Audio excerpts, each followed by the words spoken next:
Welcome to Biohackers Live Show. My name is Teemu Arna. I'm the curator of Biohackers Summit and co-author of the Biohackers Handbook. It's time again to resume our interviews with the speakers who are coming to Biohackers Summit. The next Biohackers Summit happens in Helsinki 16 and 17 October. The theme is Extending Lifespan, which is basically all about extending your potential health span on this planet. So lifespan is one thing, but health span in the end is about putting more healthy, high-performing years into your life, and that's what that event is going to be all about. We just got a couple of days ago some new regulations in Finland about organizing events, and there is no limitations really for us to put that event together. So you're all welcome to Finland on 16 and 17 October, and there is no risk really booking your ticket, because if you can't come for any reason, whatever it is, you can always downgrade to the live stream version of it. But I really hope that you come to Helsinki, Finland. Events nowadays are a rare phenomenon and rare occurrence, and the Biohackers Summit will be the only real biohacking event this year happening in the world. So you're most welcome. We're expecting maybe 1,000 people or so. That's what we usually get anyway. And Finland is famous for its social distancing. There is a lot of free space here. We have 5.5 million people in a land area the size of UK. We have managed the pandemic better than many. And resilience is probably one of the things. We have a culture of sauna and culture of ice, cold baths and ice swimming, and that's a big thing for us for sure when it comes to living healthy and so on. I'm just having some chaga mushroom. This is Nordic chaga tincture that I'm taking right here. Hopefully that supports some things that I can't say, for example, immunity. But anyway, today our guest is a regular, Siim Land, a YouTuber, a health author. He has written a couple of books, The Metabolic Autophagy, and also the latest book that's coming out right now is called Stronger by Stress. So how do you turn something like stress, not some kind of threat, to something that actually helps you to grow and become a more resilient human being and able to deal with stressors in the environment? That's a big topic when it comes to immunity. So if you want to build your immunity, definitely Stronger by Stress is one of the books that you want to take a look at. So welcome to the show, Siim. Hey, good to be here again. And Estonians are also very keen on social distancing, but it's good to kind of come over the sea into Helsinki as well once in a while. Yeah. So you're actually here in the studio, but we are just testing some technique. We're going to have the Health Hacking Summit next Monday, Tuesday. So check out healthhackingsummit.com. One of our topics is biohack your work, like how you can biohack remote work in these days. So Siim, how have you been hacking remote work? Because I know that you've been on your island in Saarenmaa in Estonia for like half a year. This is the first time you actually got out. Congratulations for escaping the prison. So yeah, how's it been? Well, I wouldn't say it was like a prison or something. It was more of a vacation, and I did get a lot of things done, and it was a very enjoyable process during that time. But for me, I was doing a lot of my own regular routine that involves, a lot of spending time in nature, doing again work in my home. That's gonna be very focused on like this cognitive demanding work and taking breaks every once in a while, getting some natural sunlight all the time, doing intermittent fasting, and exercising regularly, doing sauna and cold exposure as well. So I wasn't very affected by the lockdown or anything like that. I was able to just function optimally and even thrive, if you can say that. Right. I guess it was pretty regular schedule for you, and for me also, like here in Finland, like not much really changed. And Saarenmaa is probably one of the like most remote places in the whole world, like one of the least populated countries in the world, Estonia, with an island that is quite far away from the capital, and that was the part that was locked down first in Estonia, like because of some Italian football team. So how did you feel about that? It's a global world. It's was one of the least places I would expect the pandemic to reach.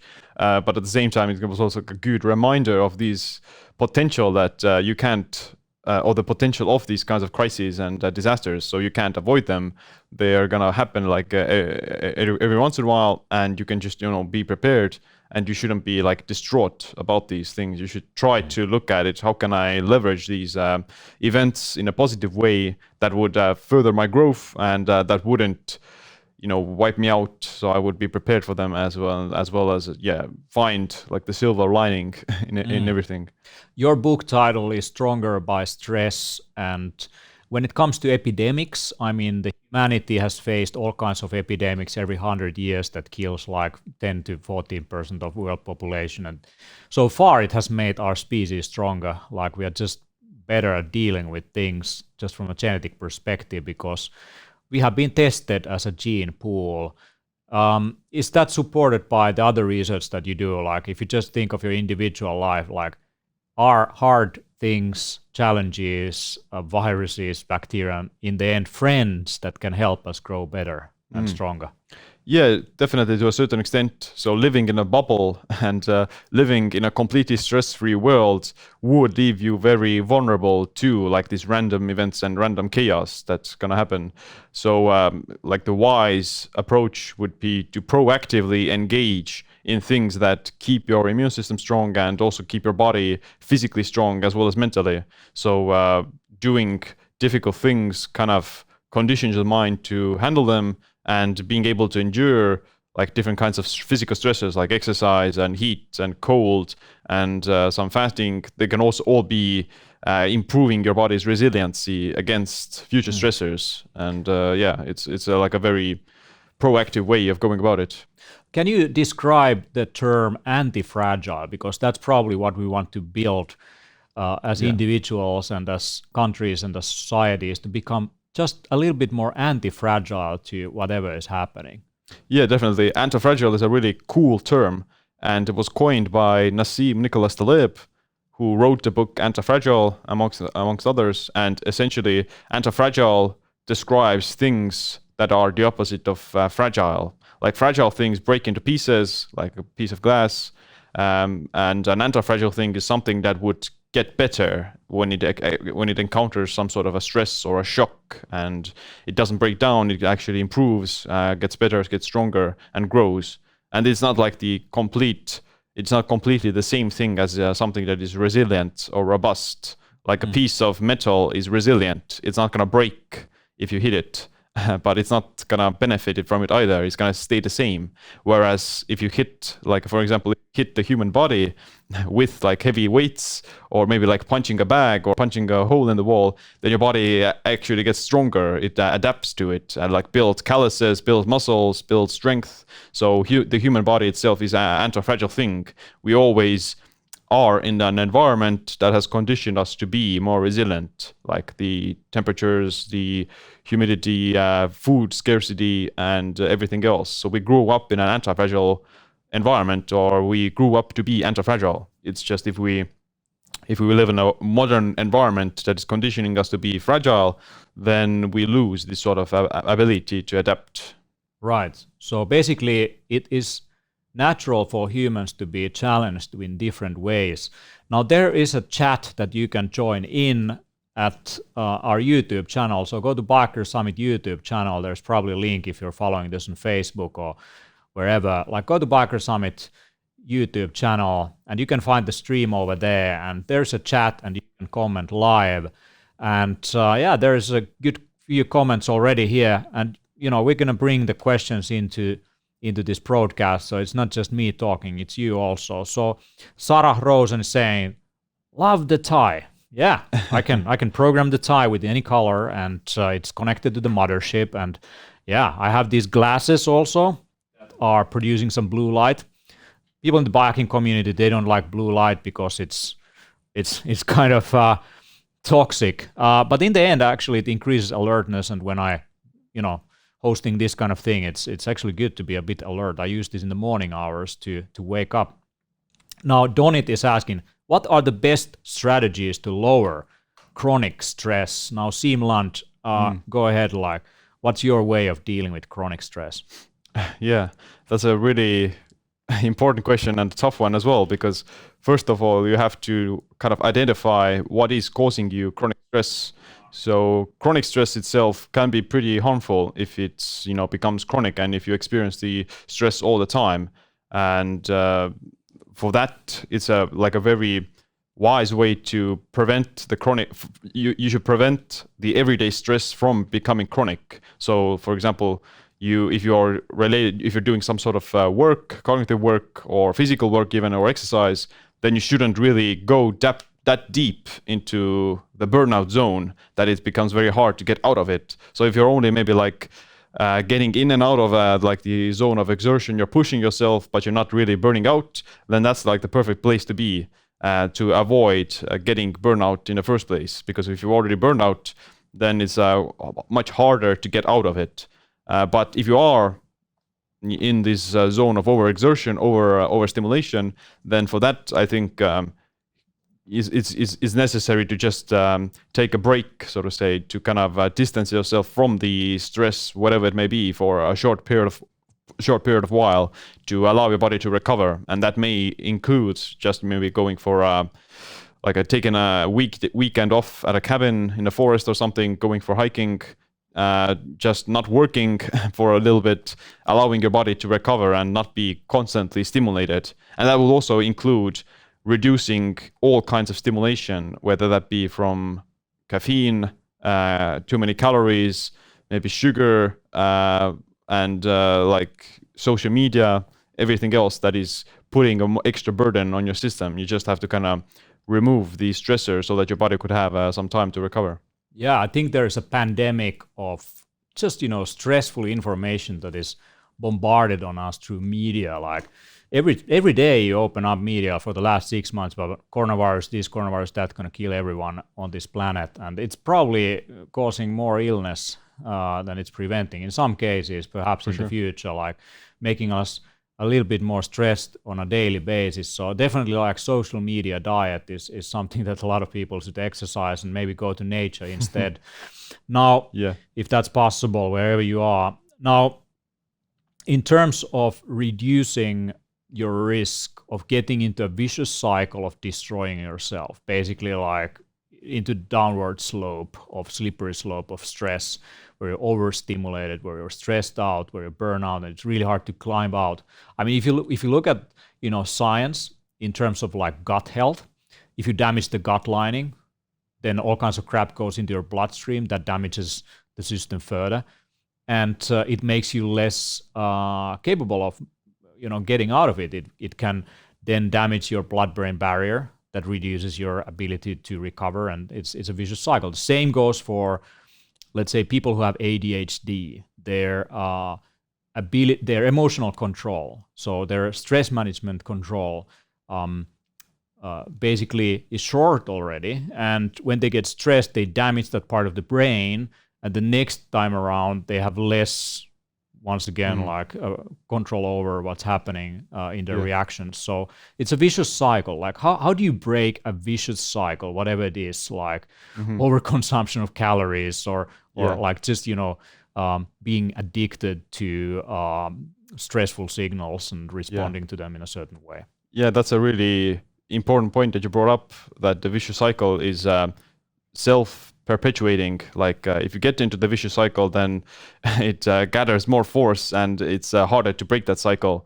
And that same happens on the neuronal level in the brain as well. So the term neuroplasticity describes your brain's ability to adapt to the habits you do and the thoughts you experience, and also the stress you experience on a daily basis. So if you are habitually stressed out, then it becomes more default to you. So you become used to it, and also you condition yourself to be more reactive towards whatever stressor you may experience. You're become more angry at other people because you're teaching your brain you're changing your brain's wiring because of past experiences and because of doing it all the time, all over again.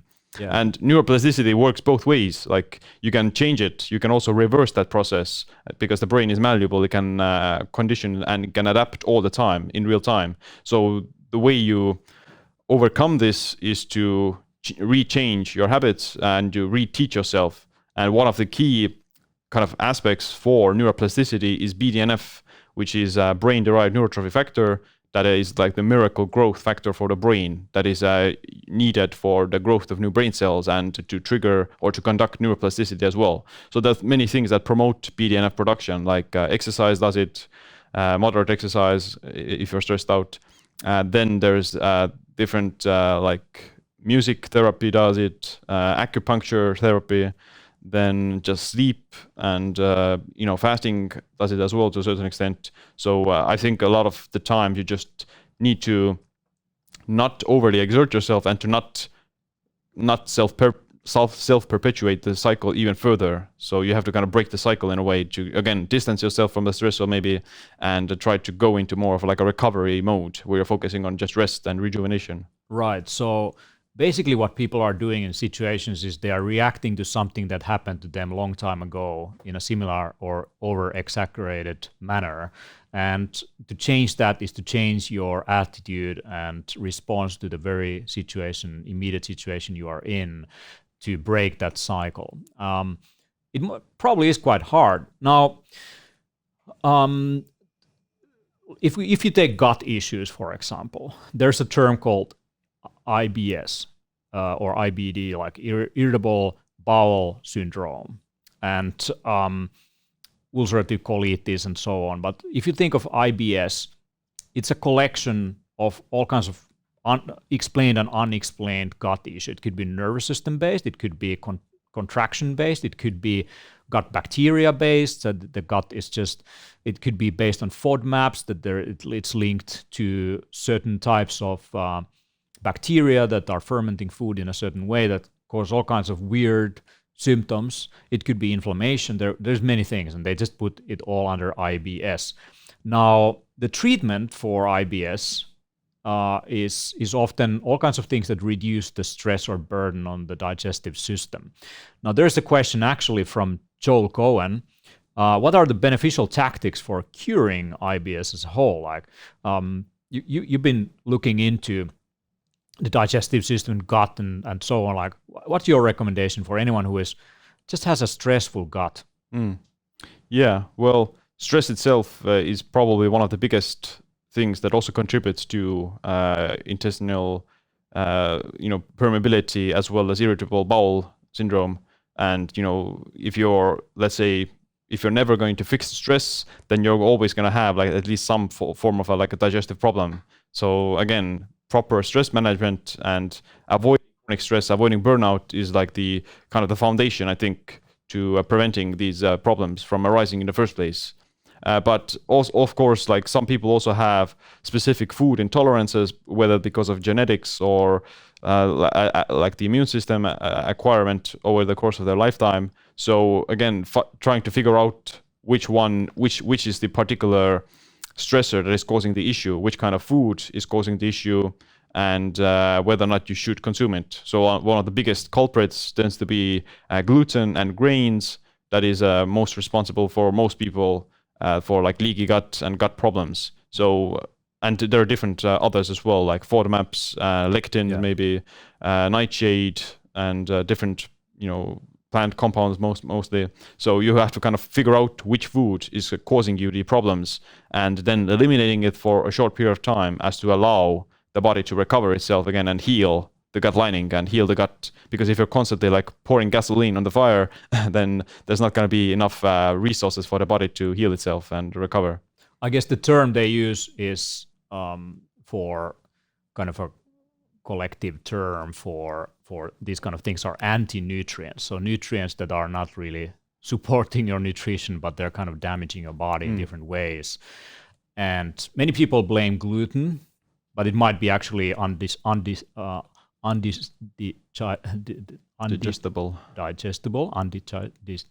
Damn, that's a hard word. So foods that is hard to digest. my Finnish background doesn't allow me to say the term. But anyway, undesirable, digestible. Go ahead, Siim. Undigestible. Thank you, Siim. That's perfect English. Now, Finnish. Okay, so the carbohydrates your body can't process, and mushrooms are a pretty hard thing for some people. Like, can't eat a lot of mushrooms because of the complex carbohydrates that they can ferment. It could be even some plants like vegetables, like I guess broccoli, avocados can be in that, celery. All these healthy superfoods that many people have in a ketogenic diet, for example, might be actually FODMAPs that are not really good. Even though they're avoiding gluten, they might be eating a lot of things that their systems can't handle because of some gut bacterial issues. What's your comment on that one?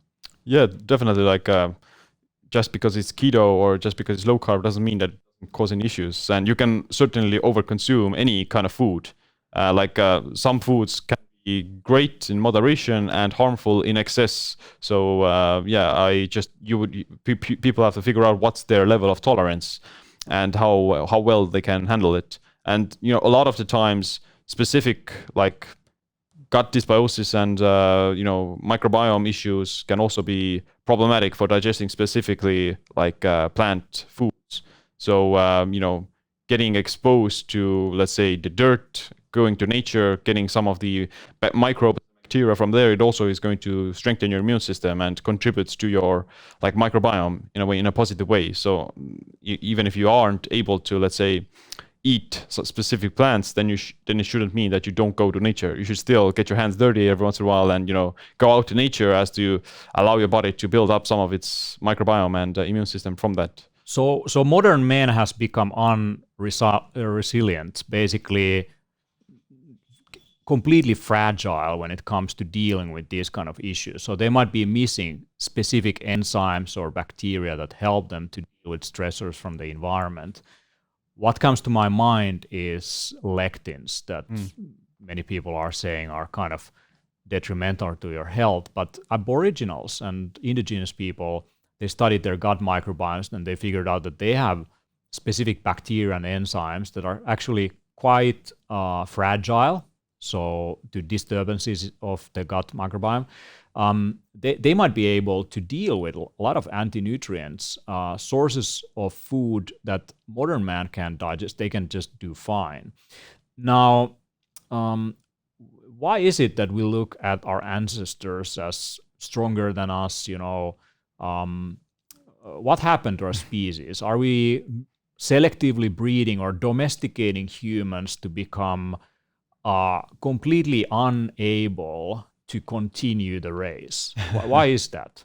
Well, I don't think that we're somehow inferior or weaker. We just have like different adaptations, so to say. We aren't adapted to fully enduring the natural environment, and we do experience like some chronic diseases, but at the same time we have other positive adaptations that are contributing to the like development of our entire species as a whole. So I don't think it's a matter of like hierarchies or something. We've just become slightly misaligned with our natural environment, and we have to kind of just understand some of the principles that is causing us to become sick and what is causing these imbalances, and to then try to fix them or to prevent them from happening. And that would include just incorporating some aspects of natural living in the modern technological world with the use of technology and science and natural living as well. So we just have to kind of know how to combine them together and figure out, get some more information about these processes that are happening inside our body, and then try to figure out how to solve them. Because I think we've just been slightly misled, and this kind of misled with the information, and we've just kind of gravitated a little bit off course, too far away from this balance and the homeostasis where our body is functioning best at. Just out of curiosity, what do you think we have actually adapted to that our ancestors did not? Like, what are we good at actually?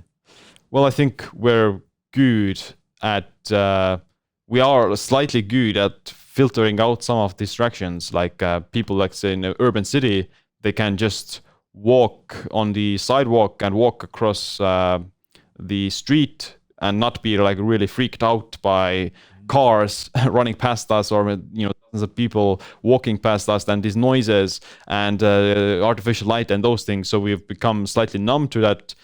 That can be not that beneficial in nature, but it certainly has allowed us to, let's say, endure this very chaotic environment. Like, people can learn how to thrive in chaos. So like, that's another example of that. You don't want to live a completely stress-free life either. You don't want to be completely in solitude in a cave with no external stimuli and no like other people around you and those things. So you would, because that would also be like slightly fragile. You would lose the ability to stay calm in chaos. So being able to be centered and stay healthy and stay mindful in a chaotic environment when everything else around you is like in flames is also like a great skill, because at the end of the day, that's what's going to matter if we do come across like another like a major disaster or a chaos in the future. You have a background in anthropology, and that helps you probably to understand kind of on a more collective level, like human behavior and how these different cultural aspects and behavioral aspects are, and collective aspects are in the end contributing to our survival as a species. What have you learned from your studies in anthropology, and how does that link to your current expertise and interest in biohacking? Yeah, well, I've been always slightly interested in the human species and culture, and like different kinds of tribes surviving in nature, especially enduring harsh conditions and climates. So it's pretty miraculous that as humans, we can really thrive in any kind of environment, whether that be the desert, the jungle, or the Arctic, and we can adapt to almost anything. So I think that's one of the biggest reasons why I got interested in things like intermittent fasting and cold and the heat and maybe even potentially like toxins, environmental toxins, those things. They can all be a form of this sort of stress adaptation that ultimately like makes us, create new things, makes us build better technologies, and also learn how to be healthier as a whole. Yeah, I just saw some news about Chernobyl, the nuclear disaster that happened in the recent history in a way, and they found some bacteria that is able to, through some kind of radiosynthesis or something like this, break down radioactive material. So nature seems to be very adaptive to things that we consider the end of the world. And actually in Chernobyl area, there's, the diversity of plants, animals, insects, all of that is like, anyone visiting there wouldn't believe that area was hit by one of the potentially most disastrous accidents in modern mass history. So nature is very resilient into these things. And when we think about events like nuclear disasters or some kind of like weather phenomena, the floods, and also pandemics and viruses and bacteria and all of that, those serve in a way as mechanisms through which we make the whole species stronger in terms of survival in the future. In computer security, we talk about penetration testing. So we test systems, we try to break into them so that they can become stronger. And there is no safe system in the end.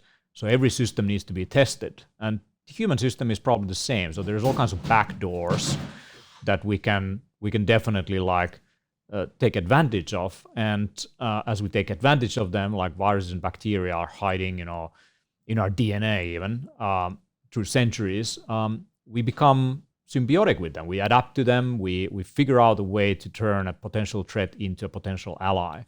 So if you look at our gut microbiome, there's all kinds of bacteria there, but they serve also a role of symbiotic organisms with us that help us to actually prevent other intruders and pathogens to get into our system. Trees use the same mechanism, so they work in symbiotic relationship in their root systems with bacteria and viruses and fungi to transport nutrients and protect them also. It's kind of part of their immune system. So as humans, we are kind of often scared about the invisible world and external factor and alien life forms that might be lurking into our systems. But in the end, like seeing them as potential friends is probably one way to build resilience.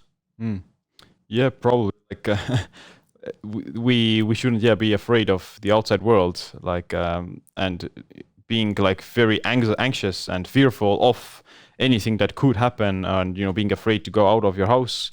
That can also just cause like this subliminal subconscious stress that you are kind of building up towards, that you become again anxious by habit, and that's because the mental thoughts and emotions, they're as harmful as physical stress itself. Like we can't really tell the difference between the world around us, physical world around us, and the world that our brain perceives. Yes. The imprint. So and that's why we have to kind of think of everything almost as the same. Yeah, Donit asking here is, are things like radiation, plastics, heavy metals, etc. significant stressors, or are they rather insignificant in terms of stress? Sim's going to answer that in a moment, but if you want to join the conversation, go to Biker Summit YouTube channel. Subscribe, by the way, because there's a lot of cool content coming down the road. If you're not yet subscribed, check it out. But in the chat, basically, he's asking this question, and basically, if we take a different angle to many of the things that people consider a threat, like 5G radiation or heavy metals or whatever, radioactive plumes or something like this, could those actually be potentially beneficial to us instead of being like potential disasters? Yeah, well, I think it depends on the particular thing and the stressor. So there are certainly things that can be beneficial, but there's also things that don't have any significant benefit, and they don't have like this adaptation aspect, or the hormesis that doesn't kill me, makes me stronger. So I would categorize like plastics and environmental pollutants and chemicals into that. I don't think that they don't really have any like a positive hormetic effect on the body. So it's best to just minimize them as much as possible, or to swap them out for safer alternatives. So things like chemicals, pesticides, whatnot, and plastics, and even things like vegetable oils and trans fats. Those things don't really have any significant benefit to the body. They are only like harmful. So I would avoid them as much as possible. And but when it comes to things like 5G or radiation, then there could be some positive adaptation that could occur, especially in terms of like upregulating the body's own defense systems like glutathione or autophagy. So there are some studies show that exposure to radiation and 5G has a slight effect on increasing autophagy, as well as providing some protection against malignancies in small doses. So I wouldn't try to manically avoid 5G or any other radiation, but I wouldn't voluntarily expose myself to it either. Like I wouldn't keep my cell phone next to my head all the time, and I wouldn't put it under my pillow when I sleep, or I wouldn't go into radiation all the time. So I would try to minimize the exposure, but I wouldn't be manically afraid of it. So the key aspect to this is your body able to recover from the stress from 5G and EMFs? So dose makes the poison, basically, and some people can become oversensitized to these things. Like there's people who claim they have allergy to these kind of radiation sources or electricity, like highly active immune system towards certain molds and so on, while other people might not get much of a reaction. So in the end, it's about your immune system, and it's also about the dose here. So a little bit of irritation is what creates this hormetic response. Can you describe a little bit what's going on when your cells get exposed to stress like cold or heat or radiation? What's happening on cellular level that actually is beneficial? Yeah, well, when you there are different types of stress responses, and these responses have some of like key characteristic qualities or byproducts. So in the example of heat, when your body experiences heat, it's going to release heat shock proteins, which are then going to meet or alleviate the damage from the heat and to start to repair the damage as well. So heat shock proteins can be anti-inflammatory, they can repair misfolded proteins, they can also promote autophagy and improve your tolerance to the heat so that the future exposure would be less harmful. And the same applies to cold and freezing temperatures. So if you're experiencing cold or shivering, then you upregulate cold shock proteins, which are slightly similar, but they're also like anti-inflammatory, and they modulate gene expression, and they even turn on some of these longevity-related genes like FOXO-proteins, and that can be quite beneficial in small amounts. But both of them can be harmful in excess, so you can definitely do too much cold exposure, which can lead to like maybe a slow metabolism or a low thyroid or chronic fatigue, and the same applies to heat. Like if you overdo the heat, then that can lead to like electrolyte imbalances, some muscle pain, and similar things. So Right. everything has to be in the right dose. There is some discussion around things like the ketogenic diet, the intermittent fasting in general, that can you maybe overdo this? Like especially females are warned sometimes that you shouldn't fast like crazy or go too low carb, that there might be a similar problem to your thyroid or so on, like of overdoing it. Like Yeah, for sure. Like fasting and low carb diets, they work through the premise of creating nutritional stress, so that you're depriving your body from certain nutrients. When you're fasting, you deprive yourself from all calories, but if you're doing low carb keto, then you're depriving yourself from carbs. So it does kind of, in a small dose, in a small way, it creates this hormetic effect, and you can certainly overdo it if you either stay low carb for too long, or you combine it with like a bunch of other stressors. Like you do keto, you do also 1 meal a day, you do also high intensity exercise, you don't sleep well, you're stressed out at work, you're nutrient deficient of certain key nutrients, and you have like emotional turmoil. So all these stressors can pile on top of each other, and that can cause like overstimulation and burnout. So the way to prevent that is to either learn how to manage your stressors better, or to reduce the burden that you get from the nutrition side. So you don't have to be keto all the time. You can incorporate some carbs every once in a while, and you can even eat them every day. You just have to know what works best for your body, because some people also say that it doesn't make them better. So you have to know which category do you fall into. Right.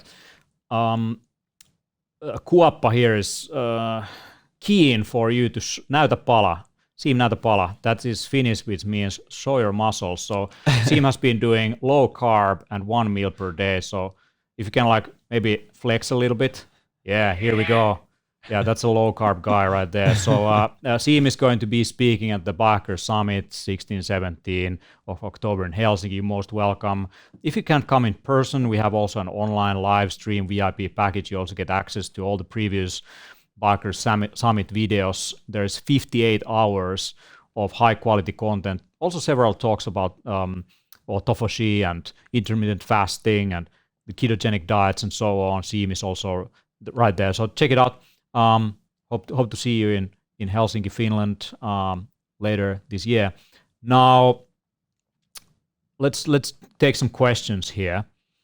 Joel Cohen is saying, "Thank you, gentlemen. Very eye-opening." Thank you, Joel. Okay, so let's talk about intermittent fasting a little bit. Donit is asking, how much protein should you consume around your workout with targeted intermittent fasting, and rather pre, intra, or post-workout? So should you do like a pre, post, or during like workout, some kind of protein loading? Yeah, well, the purpose of eating protein is to keep your body alive. So your body is made of protein, and you need protein to kind of maintain tissue on a daily basis, a certain amount of protein for that. And for different goals, you can adjust that intake. If you want to build muscle, then you need to also increase your protein intake, and increasing your protein intake can also be beneficial for fat loss because it's very it burns a lot of calories to digest protein, and it's also quite satiating. So generally, a higher protein diet tends to be better for both goals, for both muscle growth and fat loss and satiety. But the timing of protein depends also on your goals. So if you're, let's say, determines muscle growth on a daily basis is the balance between muscle protein breakdown and synthesis. Are you building muscle or are you breaking it down? So if you're, let's say, fasting a lot, then you are breaking down the protein at a accelerated rate. And if you're eating protein, then you're building it up. So if you combine it with exercise, then you can reduce the catabolism of muscle protein that you experience from exercise and fasting by eating protein before a workout. So, if your goal is to maximize muscle growth, then you can, and minimize muscle loss, then eating some protein before a workout is better because your body has the amino acids from the protein that you ate, so it doesn't have to start cannibalizing its own muscle tissue to get those amino acids. Right. So what would you track like in terms of, I guess, some kind of like biometrics if you want to understand if the work that you do or the exercise that you do is not overly harming or damaging your body, so that you're kind of in this hormetic zone and this kind of homeostatic zone that kind of stimulates you enough, but it's not breaking you down, like that you're not going to a vicious cycle down the hill. Yeah. Well, it depends on. Let's say like on a daily basis, one of the best things to look at is your overall sleep quality and heart rate variability. So that's like the fastest way to assess your nervous system state. And those numbers can also fluctuate really rapidly. So on one day you can be under recovered and your HRV is low. So on that day you can see that, okay, my body is trending towards overstimulation and too much exertion. So I can know that I will take a step back instead of like crushing myself at the gym again. And on the other hand, if you are seeing that your HRV is fine, it's optimized, then you can see that, okay, the signals are there, my body is recovered, and therefore it's eager and it's ready to be stimulated in a more harder way. And some other factors like your temperature can be a good indicator of that as well. Core temperature. If your core temperature drops really low, like you're freezing all the time, you're cold, then that can be a sign of too much calorie restriction maybe, or too much fasting, or too little carbohydrates, too much just energy restriction in general. Your body downregulates thyroid in response to that, and your body temperature is also one of the first ones to go with that. Right. And with a higher metabolic rate, you would feel, warm. You would feel very tolerant of cold, and you would even be spontaneously moving around. You'll be burning more energy because your thyroid is high and you're producing high amounts of energy. Right. Zoa Gray is saying that I track HRV with Polar H10 every morning to monitor general overstimulation or a coming sickness. Do you have other ideas how to quantify or just measure meaningful too much stress? Personally, I would also look at resting heart rate in the morning. If you see slowly that being elevated from where it's supposed to be, then probably there's something that you want to do, reducing your overstimulation or getting more sleep. And sometimes it might be a sign of not being physically enough active also. So it's a slightly harder proxy to look at, but taking context into account, that might be another thing. Does anything else come to your mind you want to mention? Yeah, I was going to mention that I also noticed that if my resting heart rate is elevated, then it's because of maybe not sleeping enough, sleeping bad, or I'm catching some sort of a cold or something. So that I can see like a trend heading towards that as well. So usually my heart rate would, if you are like a fit and healthy person, then your heart rate would be slightly lower, but it wouldn't. If it starts to trend upwards, then it either indicates of too much stress or some sort of an infection, illness coming. Adam Pipe is asking, what are some of the good ways to improve HRV? Yeah, well, one of the things that does lower HRV is worrying and emotional turmoil, negative thoughts. That can be also quite harmful. So making sure that you are in a very not like a anxious state all the time. That's like a foundation, because if you are constantly worrying and anxious, then you're jeopardizing all the other things that you might be doing. So that's one of the best place to start at. But there are things that also raise HRV, like saunas, moderate exercise, not too hard, and fasting does it as well to a certain extent, but again in moderation, and the cold in moderation. So any of these extremes might be lowering your HRV, but in the right dose, they tend to increase it. Right. In my case, I've noticed that if I cut out stimulants like coffee, it really helps HRV values. I use the Garmin watch to track my HRV throughout the day also, like 24/7. And I see that I get a lot more stress reactions like sympathetic nervous system activation if I drink coffee compared to if I don't. And in night time HRV, one of the things probably is which is quite effective is to do deep breathing exercises in the evening to wind down from the day. And I try to remember to do it also if I get stressed out in between, whatever situations. I just, close my eyes, reduce sensory information, and try to relax my body and have deep breathing exercises. Lee Evin is one of the experts on nasal breathing. He's coming to Biohacker Summit also. Wim Hof method has been a big one in the world right now. But in the end, like some mindful exercises, I guess. For sure. Yeah, and like I think sleep is also the foundation to this. So because your HRV is and parasympathetic activity is the highest when you are sleeping. So that's the time your body is recovering and repairing itself from the daily exertion. So if you're never allowing your body to, facilitate adaptation and to like instill it, then you're never going to reach the results either, because you're like under recovered in the vicious cycle of being under recovered. So sleep optimization is crucial. That there is also this effect called supercompensation in for example, in exercise that beating your body actually, even though it might momentarily lower your kind of average, it tends to rebound higher than your typical average would be in a rested state. So this is one thing that you could leverage is in times of stress to use the rebound effect. And I've also noticed that it's probably also working not just for exercise, but also like mental stress and work. Like if you have constant challenges, but they come at the rate which is beneficial, it actually rebounds you higher. I noticed that if I have like a lot of rested state, like during the pandemic and lockdown, lack of presentations, lack of travel, all of that kind of, I couldn't get away with less sleep as easily, for example. So there's some kind of rebound effect also being stimulated with stress. For sure, yeah. It's very commonly used in athletics and sports. So like many like power sports and strength sports tend to use these periods of like overreaching. So you come from a time like you've been fully recovered, you're fully optimized, you're with high HRV, you're adaptable.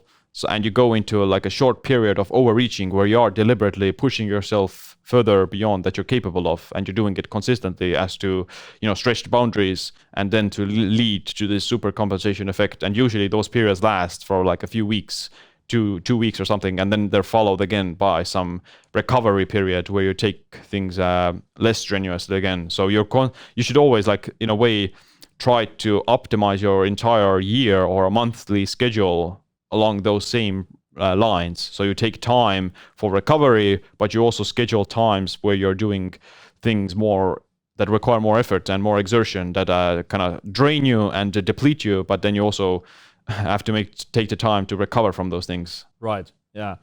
There's also a question about music and if that can affect your stress levels. I personally use binaural beats.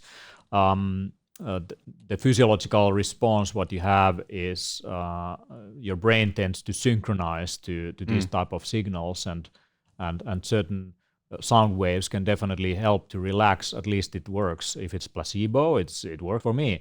But one thing is that I remember reading from studies is that if you listen to music that you love, it will exercise a better physiological response than if you're listening to something you absolutely hate. Yeah. So some people, when they listen to, let's say, some heavy metal music, for one person it would be the worst possible thing ever, and for another person it would be a relaxing, nice parasympathetic nervous system activating lullaby song. So what's your favorite, like, if you use some kind of sound waves, or do you do these things?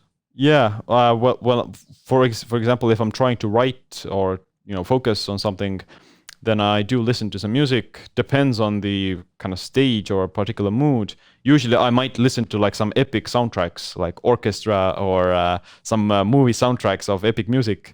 But some other times I'll also listen to like some metal and metalcore and this kinds of hard, heavy metal music that most people will find like very distracting and disturbing. But it kind of, for me, it does put me into the right mood and helps me to stay in the zone, so to say. So I do enjoy it, and it's very true that what some people may find enjoyable is definitely not enjoyable for others in terms of music. So I'm kind of the person who can enjoy writing and sleeping to like heavy music. I don't listen to heavy music, but I do listen to electronic music, and like something with I guess monotonous beats. I don't like a lot of variation in the rhythm, because it kind of distracts me, or I don't like words or any kind of, because then I start to listen and follow whatever message there is. And there's a link between the shaman drum, basically certain beats per minute, with techno music, and it seems to like induce trance states in people when they dance for it. I mean, Aboriginals used it, modern man use it, and definitely like certain beats per minute are really good for focus, for me at least. But some people feel it's irritating, it's too monotonous, whatever. So it's your preference, really, like whatever works for you. Go for it. Now, if you have any questions, like jump to the chat on Bikers Summit YouTube channel. Also, remember to follow. You get a notification if there is new live streams going on. Also, go to Siim Land's YouTube channel. He just crossed 100,000 followers. He's a big one on YouTube. Nice award that you received recently. What else? Like, now we're talking about stress here. We're talking about resilience. Like, how do you build a stronger immune system, a stronger body, a stronger mind, just stronger, instead of being wrecked by stress. Stress seems to have a reputation that it's dangerous. It's something you need to avoid. It's like a lot of like documentaries, for example, about stress are about how do you avoid, the inevitable. And you guys are working on a documentary right now, and there's one of the directors right here in the room actually listening to you, about stress which is beneficial, stress that makes you grow, stress that is part of life, that is, I think one of the cornerstones of biohacking. Like, what can you share about your kind of upcoming documentary? It is entirely based around the idea of hormesis and how do you leverage these different kinds of stressors to become more resilient and stronger. So stress can be harmful, but stress can also be good. Like, I like to say that stress will either bring out the best or the worst in people, and which one it is depends a lot on how you react to it and what you do in response, and how do you stay mindful and aware of the stress in the particular moment. So I think because like, you can't avoid stress is a part of life. Without stress, we wouldn't probably have developed these complex nervous systems, and we wouldn't have developed society and our species as a whole. So it's a part of life, and it's inevitable. So the only thing you can really do is to just condition yourself to endure it better and to know how to recover from the stress faster. So I like is almost like a 50-50, that half of the time should be spent on trying to push your boundaries and exert and grow and expand, whereas the other half should be spent more on like downtime, reflection, recovery, and rejuvenation, so that you wouldn't be wiped out by the stress, and that you would actually benefit from it. And in the documentary, we're going to plan on talking with different experts about stress management and biohacking, like you guys, and different people involved with saunas, cold, meditation, yoga, eating, nutrition, fasting, and stress in general. Right. This just reminds me what you just said about a novel by Charles Dickens, A Tale of Two Cities. It starts with the following words. It was the best of times, it was the worst of times. It was the age of wisdom, it was the age of foolishness. It was the epoch of belief, it was the epoch of incredulity. It was the season of light, it was the season of darkness, it was the spring of hope, it was the winter of despair. We had everything before us, we had nothing before us, we were all going direct to heaven, we were all going direct to the other way. In short, the period was so far like the present period that some of its noisiest authorities insisted on it being received for good or for evil in the superlative degree of comparison only. Sounds to me like the coronavirus pandemic and the way how people react to it. Some people say it's the best of times, they enjoy very much quarantine, they reflect 10 years of their life and what they want to do next. They are of the most creative periods of their life, they produce a lot of stuff. And then there is the people who just like feel like everything is crumbling and the society is going to collapse, the financial system is going to collapse, there is all kinds of crazy people running the world, there is political turmoil, there is problems in our food chain, the pharmaceutical companies are coming to get us, and they're going to put chip implants on us, and it's freaking lizard people running this world, and it's hell. What do you think? Well, yeah, I think it's a lot of matter of context, or matter of how you choose to perceive it, and how you can what you do in response to those things is gonna matter. Even if it is like some sort of a weird agenda behind it, then you can't really do it. You can't really change it entirely as an individual. You can only like focus a lot on keeping yourself healthy and as strong as possible. And because you can only try to change the world if you yourself are like optimized and healthy. Oh yeah, that's a good statement. I think biohacking is going to increase its importance in these kind of times, because people start to realize there is no silver bullet, there's no known approach, and you have to kind of holistically start approaching your health and well-being and from so many different angles. And at the same time, it's a great opportunity. And I think all systems require a little bit of shakeup. Like I've noticed, for example, here in Helsinki, many of the restaurants that I feel, for the last 5 years have been kind of like out of fashion, not that interesting. I sometimes wondered why they still exist. Those all went bankrupt, and now there's new places in place that bring fresh air. I just enjoy the city much more. There used to be a lot of regulations for having a terrace, restaurants opening up outdoors for seatings. Now every restaurant has some kind of seating outside. It makes the city so much more livable. Sometimes you need a freaking crisis so that we start to dismantle and rebuild some of the kind of nonsense that we thought we were doing good things with, but actually we're not. And sometimes a little shake up, it actually creates an opportunity for building new things. When Nokia in my country collapsed, it was, for some people, it was the disaster. It was a huge part of the GDP of this country. But actually out of it came a lot of cool startups like Wolt, which is now completely dominating like food delivery. They have 100, tens of thousands of employees now, and there's huge queue of people who wanna like work for Wolt and food delivery. And I think there's a lot of opportunity in crisis. For sure. You just have to figure out how to leverage it. In Chinese, the character for crisis also has dual meaning, which is opportunity.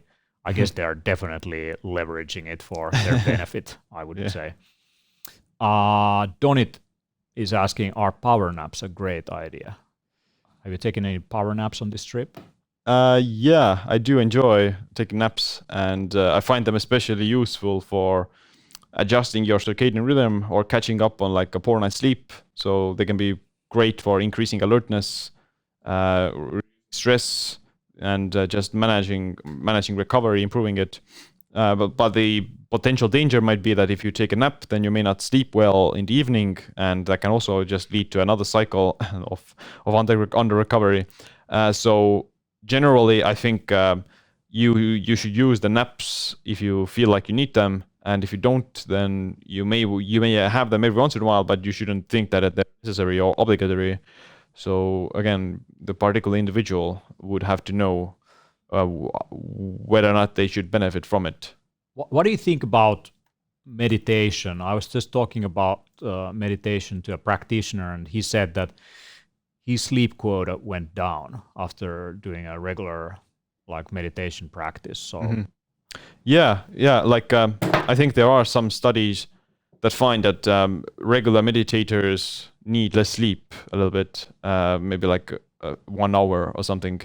And I think that it has to do with, because the meditative state is also very rejuvenative. So you're not stimulated, you are allowing your brain to go into this alpha state of deep relaxation and parasympathetic activity. So I feel sometimes meditation can be like a quick power nap as well if you do it properly. And from my own personal experience, I can remember that I was I was doing my field research in college, and I was in a meditation retreat, and like it was 5 days of meditation retreat, and after that I just felt so rejuvenated and recovered, that I started sleeping only like for the next few days I slept only like 4 hours or something, and fully alert in the middle of the night and no problems. And I think maybe like the meditation just allowed my batteries to be recharged, so I didn't feel that I needed that much sleep. Artuis Driesen is saying, just finished chapter 3 of Siim Land's new book, Stronger by Stress. Very informative. Also read his other book, Metabolic Autophagy. I implemented some of his strategies of keto and intermittent fasting. So yeah, check it out. Great. Some of Siim's books. You probably get some of them from Amazon, or you can go to biohackercenter.com. We have the Metabolic Autophagy in stock. We ship around the world, so check it out.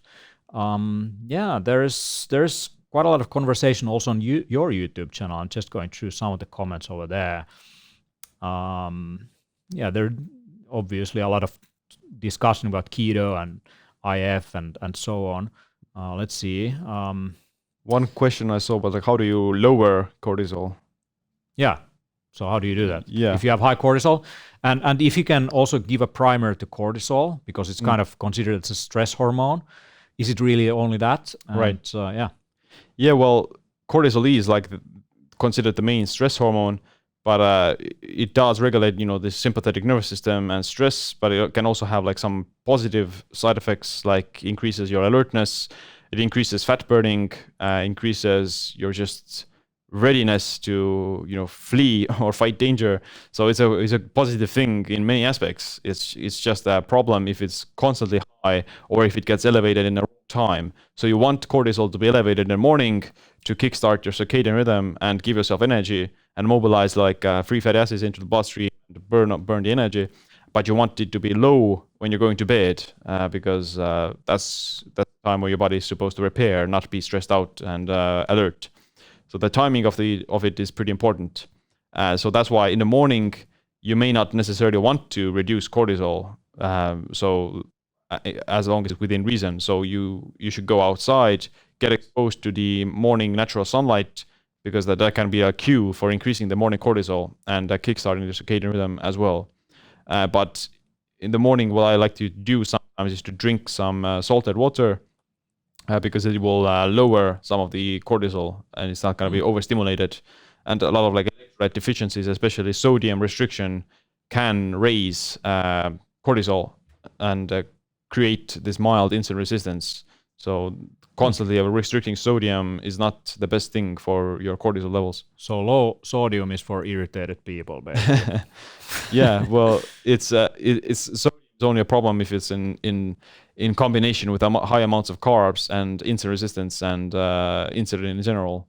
So if you're like metabolically flexible and healthy, then sodium shouldn't be a problem. And yeah, there's RMI saying that heart conditions decline during pandemic. People are scared to go to the hospitals and seek medical help. Yeah, I don't know. Like we will see like if actually like people are gonna get more heart attacks or actually getting out of stressful typical days of life. It's actually reducing heart events. Yeah, we'll see how that goes. Magnesium is also important for stress and cortisol. So stress depletes magnesium, and you need magnesium to alleviate the negative side effects of stress. So like the more stressed out you are, the more magnesium you burn through, and the more magnesium you also need because of that. So it's another vicious cycle.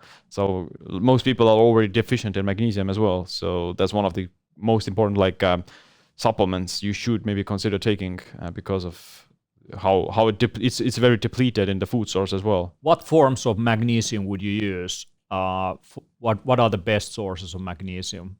Foods or supplements? Well, I don't know particularly which one would be best because depends on like what's the stress or where this stress come from. So maybe if people are suffering from like constipation, then for them magnesium citrate can be good, and for general stress management or the brain, I believe magnesium taurate is the best one for the brain, I think. Yeah, and magnesium taurate, magnesium glycinate. Basically, the terms mean that taurate you have taurine in it. Glycinate you have glycine. Both of them are kind of acting as I guess like brakes in the nervous system. So those are good for winding down a little bit. It's like some glycine, some taurine. Those seem to be good. So with magnesium combined, those have also different types of absorption rates. So having different forms of magnesium seem to be good. What is your favorite source of magnesium in foods? Probably some seafood, I think, is a pretty good one, and or maybe like some pumpkin seeds. That's also pretty fine. It's relatively hard to come by in some like actual food in abundance. So and the problem is also like most foods are relatively depleted because most vegetables are depleted from magnesium because of like pesticides and soil erosion. So it's hard to rely on a whole food magnesium source unless it's like some good quality like animal protein or some seafood. One of my favorite sources of magnesium is actually chocolate with 64 milligrams in 1 ounce, like 28 gram serving. That's like 16% of daily allowance. But in the end, like it has also stimulants, so you get both both benefits. Avocados are great. Some nuts are great, like almonds and cashews and Brazil nuts seem to be good sources of magnesium. Also, zinc is probably one that you would get from Brazil nuts. So in small quantities, some of these may be sprouted and soaked. Meat is also mentioned here in chat. All right, so David Kang, more magnesium, more diarrhea. Depends on magnesium, right? Right. Yeah, there's this can happen to if you overdose the magnesium, so to say, and there's people have different requirements for magnesium and tolerance to it. So if you find yourself to get diarrhea really fast, then you may not need to take that much magnesium. So whereas other people can like macrodose magnesium, they can take even like a few thousand milligrams and still not get the runs because they're so depleted from it. So it's a matter of like a context and of the person. So if you are like very stressed out, you've depleted yourself from magnesium, then your tolerance to it is probably much higher. Strumento is asking, I find it stressful to keep measuring and tracking HRV or ketone levels. Should I stop? Well, if it is causing you stress, then I think it's not worth it to track it all the time. So all those biometrics and measurements, they should be taken as a way to kind of assess where you're at and as a way to figure out how far away are you deviating from your homeostasis and balance. So if you feel that you may be more stressed out or tired, and then you look at your HRV data, then that can be a good strategy to figure out whether or not something is wrong. But you don't need to manically track it all the time if you're already feeling like fine and optimal. Right. Yeah. Sarah, thank you, Sarah Sapien, for donating us $5. Thank you. Woohoo! $5. We can buy some more magnesium with that. That's awesome. Thank you very much for your support. So, I think we are kind of coming to the end of this, but if you want to hear more from Siim Land about how to become stronger by stress in a very condensed form, you definitely should come to Biker Summit, right? So what are you going to be sharing 16 and 17 of October in Helsinki when our team is extending lifespans and you coming there with your new book? Like what's going on there? Yeah, well, I'm going to be talking about the same stronger by stress concept of how do you use these different hormetic activities and stress adaptation activities to just strengthen yourself and become more resilient and improve your health in the making. So it's going to include many ways to become anti-fragile and more optimal. Oh, that's cool. So if you're interested in improving your ability to deal with stress, so it's basically you either become stronger by stress or you become weaker. It's up to you. Now, I wouldn't say you should be afraid of the virus and the pandemic. Definitely take your measures, but the first measures you should definitely take are related to supporting your general immune system. Sauna sessions, ice baths, all kinds of things that are kind of not killing you but making you stronger. Eating healthy diet, maybe sometimes not eating might be a good idea, like short periods of fasting, going for nature walks, like exposing yourself to environmental aspects and bacteria and fungus and all kinds of things in a natural environment. Spending some time with good friends definitely also supports your immune system function. Humor, good jokes instead of fear and loathing on social media and on news sites. That's what you should go for sure, to build resilience in these times of uncertainty. Some people think that uncertainty is kind of stressful. To me, uncertainty and uncertain environment might actually be a very comfortable place to be in. It all depends of how you kind of take that situation, how you react to it. I'm just excited when things kind of shake up a little bit and seem to, the future seems a little bit unknown. It's all about attitude. We are kind of grown up with the idea that, when I turn this, then I'm going to go to school. When I turn this, then I'm going to graduate. Then I'm going to go to this job. Then I'm going to, marry this woman or man, and then I'm going to spend this, rest of my life, and then I'm going to retire. None of that is certain. What is certain is change, constant change, and your ability to deal with change is where proper stress management comes from, and it's a learnable skill. Thank you very much, Siim. Where can people learn more? Obviously, like share your info, where to get the book, where's your website, what's going on, social media. My website is siimland.com, and Siim Land on all the platforms, and the book is Stronger by Stress on Amazon. All right, thank you. Thanks for everyone online. It's a lot of fun. We're going to have, on a weekly basis, probably a couple of these per week up until Biker Summit. We're going to be talking to some of the speakers coming up. We're going to be announcing the first line of speakers on Monday. But there's another interview coming out that I did with Yara Willard, the Herbal Jedi.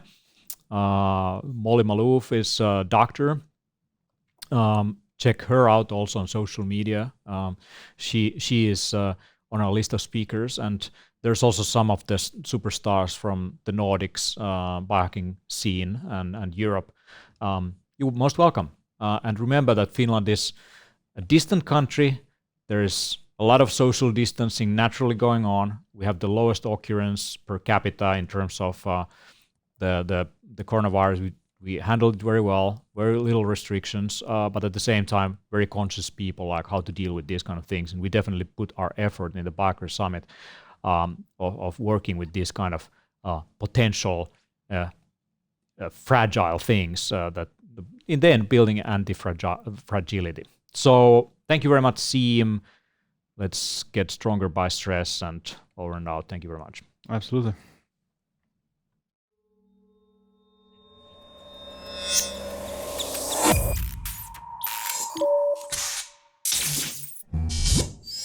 Bye.